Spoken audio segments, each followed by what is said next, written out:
Bonjour, aujourd'hui je vous propose une vidéo pour vous présenter les erreurs les plus fréquentes que je rencontre chez les personnes qui démarrent un programme à index glycémique bas. Je m'appelle Marie-Laure André, je suis diététicienne nutritionniste. Je suis également auteure de nombreux livres de nutrition et notamment sur les index glycémiques bas. Et j'aide les hommes et les femmes à adopter une alimentation saine et gourmande qui leur permettent à la fois d'optimiser leur santé et de se sentir bien dans leur corps.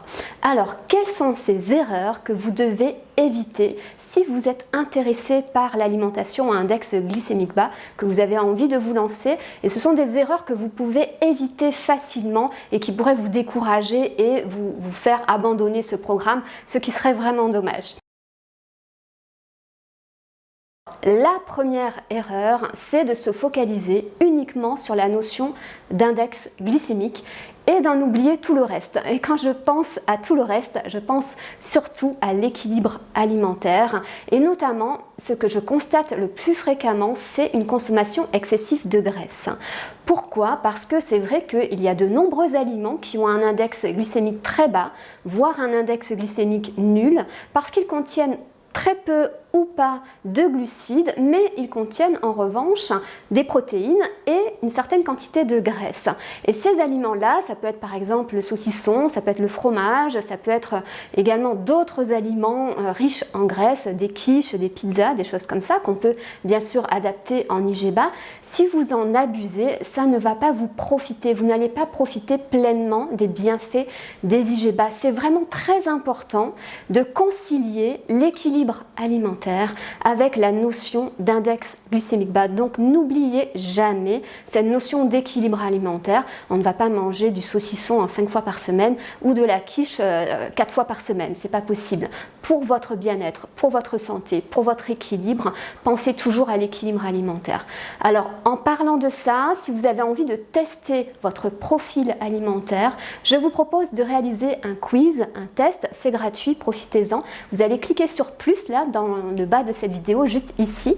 Et puis si vous regardez cette vidéo sur smartphone, et ben c'est pas un plus, c'est juste une petite flèche qui va vers le bas, juste à côté du titre de cette vidéo. Donc cliquez là-dessus et je vous mets le lien vers ce quiz qui s'appelle Quel mangeur êtes-vous? Et vous allez pouvoir identifier votre profil alimentaire et vous recevrez des conseils pour améliorer votre alimentation.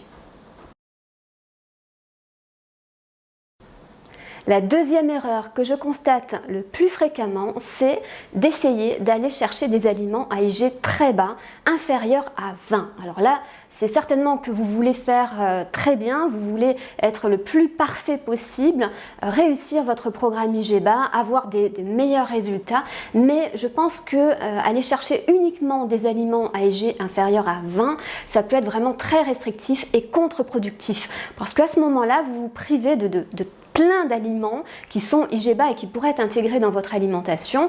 Moi, dans mon programme IG bas, je propose une phase d'attaque, mais cette phase d'attaque intègre des aliments qui ont un IG jusqu'à 35, ce qui vous permet de consommer quand même certaines céréales, telles que du quinoa, telles que de l'orge, de pouvoir consommer également des légumineuses, des lentilles, les pois chiches, les haricots rouges, les haricots blancs, également les vermicelles de soja et tout un tas de fruits qui ont un IG quand même supérieur à 20. Donc faites attention à ne pas être trop restrictif. N'oubliez pas que cette alimentation, ce n'est pas un régime. Ce n'est pas un régime avec un début et une fin. Vous devez y aller plutôt tranquillement, progressivement, surtout en fonction de votre alimentation de départ. Alors, si justement vous voulez tester mon programme IG bas, je vous propose de télécharger cet e-book Mincir l'air de rien avec les IG bas. C'est un e-book que je vous offre. Vous pouvez le télécharger également gratuitement. Donc, je vais mettre le lien en barre d'infos dans la description de cette vidéo. Donc, cliquez également sur plus ou sur la petite flèche et vous aurez le lien pour télécharger cet e-book. Vous verrez que vous pourrez tester cette alimentation et mon programme particulièrement IG bas très facilement et suivre donc une première semaine de menu pour voir si ça peut vraiment vous convenir. Donc, n'oubliez pas, ne soyez pas trop restrictif.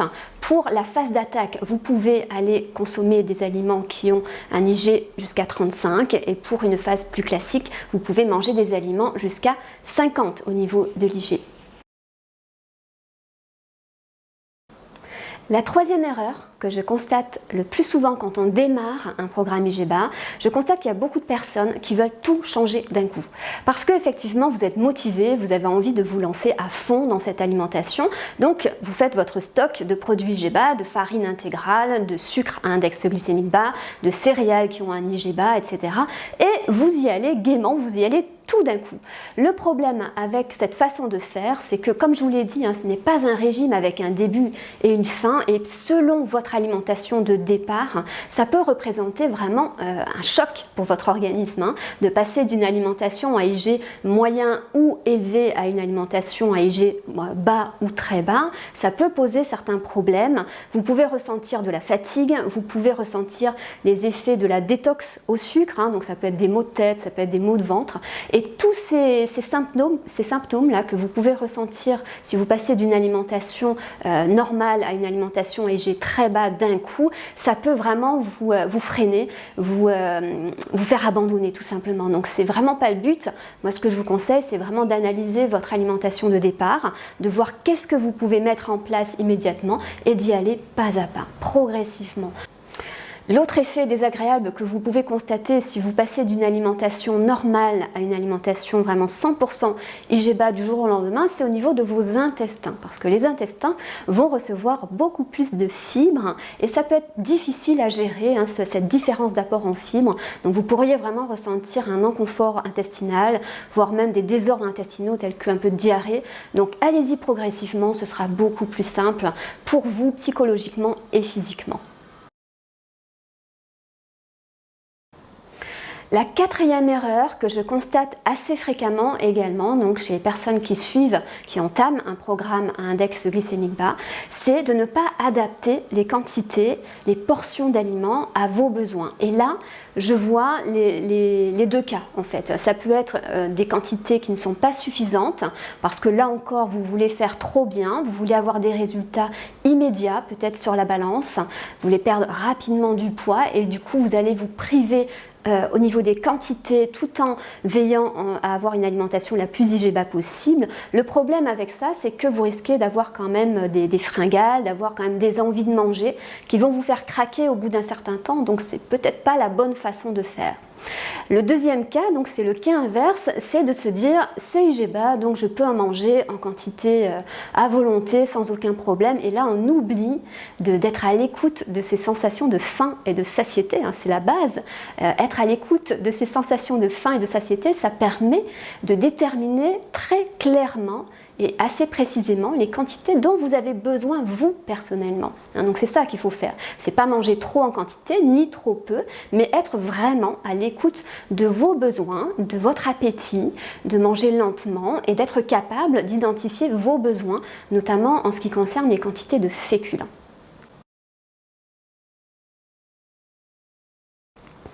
La cinquième erreur que je remarque également assez fréquemment, c'est des personnes qui vont continuer à manger autant de sucre. Donc certes, elles vont remplacer les sucres à index glycémique élevé, c'est-à-dire le sucre blanc, le sucre raffiné, par des sucres à index glycémique bas, du miel d'acacia, du sirop d'agave, ça peut être de la stevia, ça peut être du sucre de coco, ça peut être du sirop de yacon. Tous ces sucres, bien sûr, sont beaucoup plus intéressants parce que leur index glycémique est très bas, ou plutôt assez bas par rapport au sucre blanc, mais vous allez quand même conserver une certaine dépendance au sucre, surtout psychologique. C'est-à-dire que choisir des sucres à index glycémique bas, ça va réduire votre dépendance physique.